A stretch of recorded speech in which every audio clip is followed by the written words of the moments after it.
So I'm here with Minorities in Agriculture, Natural Resources, and Related Sciences National President, Dr. Marcus Bernard. How are you doing today? I'm fine, Ryan. What about yourself? Man, I'm excellent. Thank you so much for taking the time. How did you get started in forestry? What led you to that career path? Sure. So I don't actually work in forestry, but I am going to talk a little bit about that. So myself, I grew up on a small produce farm in North Carolina. My family, man, we grew all kinds of fruits and vegetables. And doing that, I developed this love for the land, for outdoors, for seeing things grow in agriculture.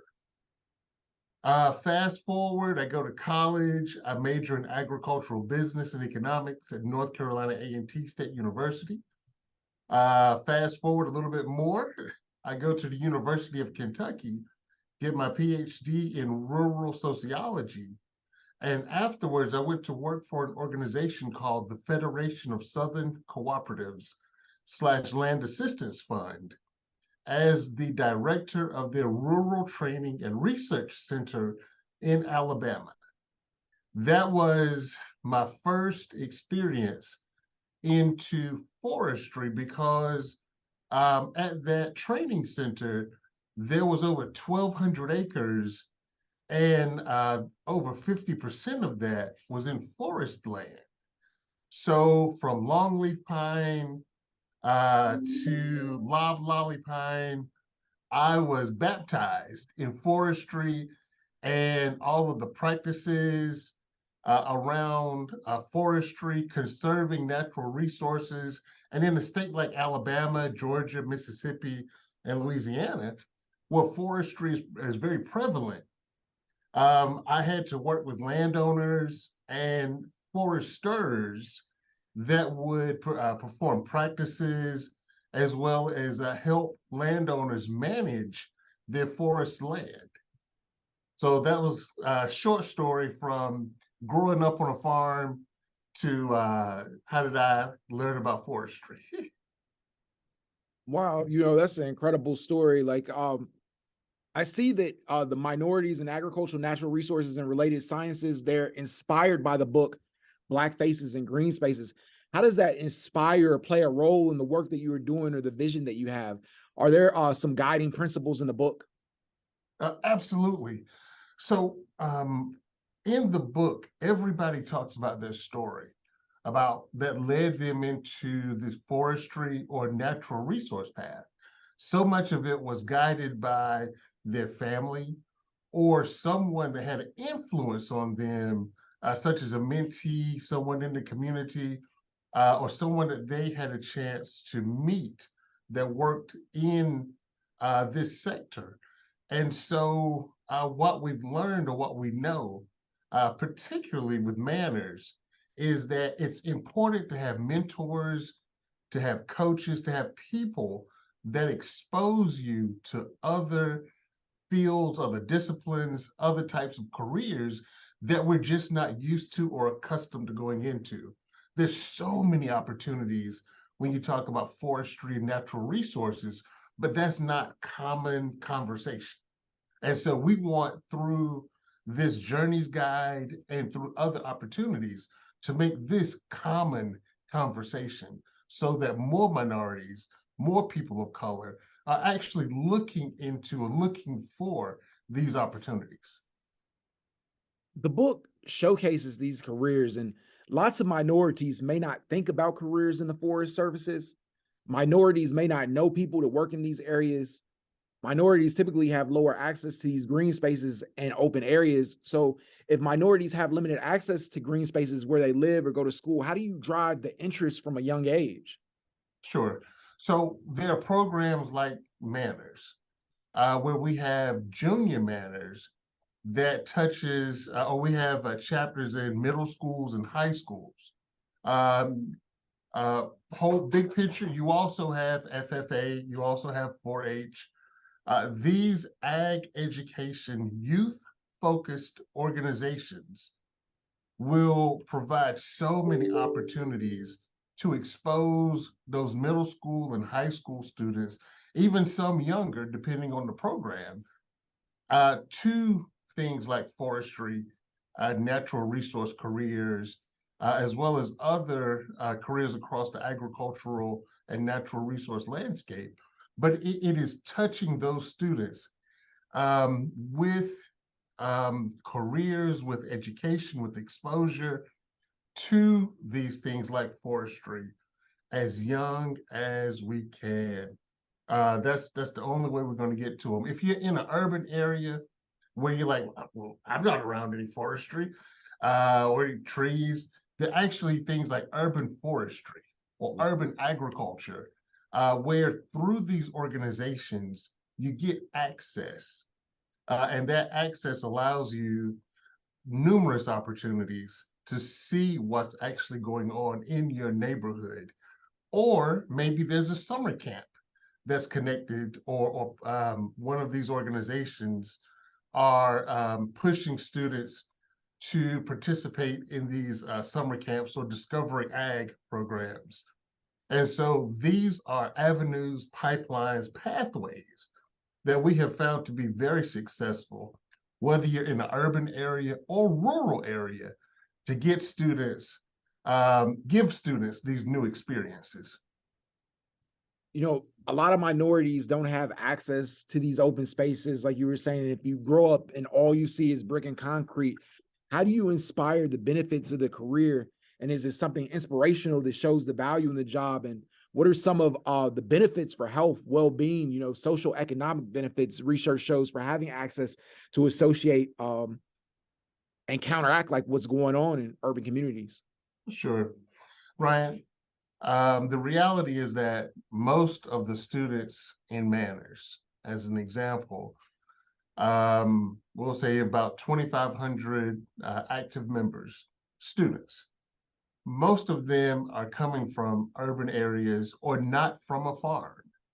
So they have very little exposure to just what you're talking about, this kind of brick and mortar or non-farm experience. And so, one, we have to, again, drive these programs into the schools, but then two, we have to give them examples, people that look like them actually working in these careers. If you see it, there's a chance you can be it. And so we want to, or we work to put people in front of them. And that's the beauty of this journeys guide in front of these students. So important. If you see it, you can be it. And so that's the purpose of the guide, but also the work that MANRRS does. When we meet in Atlanta for our national conference, we're going to have professionals and alumni. We're going to have high school students, middle school students. We're going to have collegiate, undergraduate, graduate, and professionals from across the natural resource, forestry, and ag sectors. And so giving them, these students, these examples, so they can see more than brick and mortar. They can actually see people working in these careers.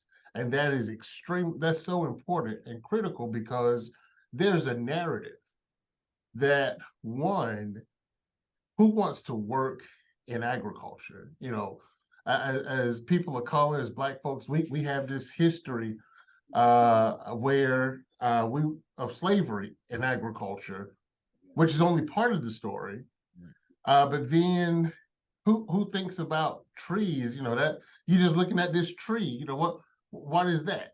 When there's a shortage of people working in forestry. Like forestry needs so many people, because, take for example, we hear about wildfires all the time. Well, there are things called controlled burns that the U.S. Forest Service and other agencies conduct. But you got to have people trained and knowing how these things work to do them. If you don't have the people, you can't do the practices. So, you know, as an example of one opportunity. So short answer to your question, we work hard to put people that look like the students in front of them, so they can see, yeah, this is possible. I can do this. A lot of students, like keep talking about, a lot of students say, I want to work outdoors. I want to work with my hands, but they don't know that that's a real thing. That's not something that's made up. That is actually a real thing. And so we have MOUs with organizations as well as strategic partnerships, and they're all focused around this very thing. Wow, that's a wonderful answer. Dr. Marcus Bernard, why is it important to get this message across, like, this in the book, that these things matter? Um, so we have unlimited wants and needs, but we have limited natural resources. And so we need the coming generations to understand, one, that we have to manage and be responsible for the resources that are in front of us. And two, these are some of the roles that you can play in helping to take care of our natural resources. From the water that we drink, the air we breathe, the trees around us, all of these things are important. And somebody has to take care of them. We cannot leave it to chance that these things will take care of themselves. That's why schools of forestry, schools or programs focused on water quality, uh, soil quality, air quality, these are expertise that are continually studied because the science is all about how do we better understand, better manage, better take care of these natural resources because we need them to keep our land productive, our communities healthy. And in doing so, you can actually make a career out of these things to take care of yourself, your family, and your community. Man, that's wonderful to hear. Dr. Marcus Bernard, thank you so much. Oh, no problem at all. I love talking about this. Again, I grew up on a small farm down in southeastern North Carolina. And I'm so thankful for the examples that I had in my family and in my community. I grew up when most people were burning wood for heat. And so, having the opportunity to go into what we call the woods or the forest land, and where you're cutting trees and you're learning about the different kinds of trees, the rings in the tree to see the age of the tree. I mean, it was fascinating. Very, very, very fascinating. And even today, whenever we take students into the forest to look at the land, to see different things going on, they're fascinated. Imaginations are running wild. And I mean, it's overwhelming to see all these light bulbs going off and the students be excited about learning. Beautiful thing. It sounds like it is. Dr. Marcus Bernard, thank you so much for your time. Yeah, absolutely.